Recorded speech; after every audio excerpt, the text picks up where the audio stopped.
Welcome to this trigonometry session. Today, we are diving into product-to-sum formulas. These are powerful tools that allow us to transform the multiplication of sine and cosine functions into simple addition or subtraction. It is a key skill for advanced math. You might wonder, why bother converting a product to a sum? The biggest reason is calculus. Integrating a product of trigonometric functions is often very difficult, but integrating a sum is straightforward. It also helps us simplify complex expressions in physics and engineering. Here are the first two formulas. These deal with mixed functions, sine multiplied by cosine. If sine comes first, we use the sum of two sines. If cosine comes first, we use the difference of two sines. Notice the 1/2 factor at the front of both. Now for the products of identical functions. Cosine times cosine results in a sum of two cosines. However, sine times sine is unique.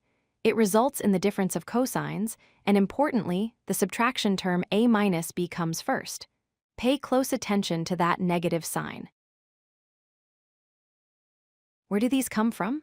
They are simply derived from the sum and difference identities you already know. If we write out the expansion for sine a plus b and sine a minus b, and then add them together, the middle terms cancel out. We are left with 2 times the product. Dividing by 2 gives us our formula.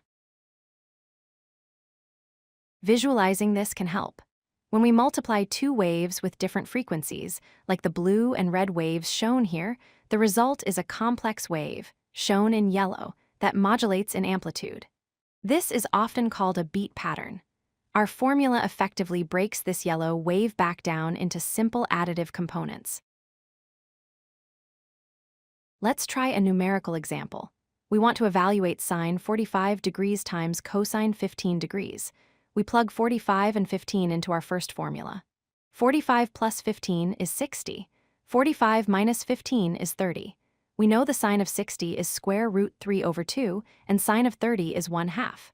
Multiplying by the half on the outside gives us our final answer. Here is an algebraic example. Convert cosine 3x times cosine 5x into a sum. Using the cosine-cosine formula, we add the angles to get 8x and subtract them to get negative 2x.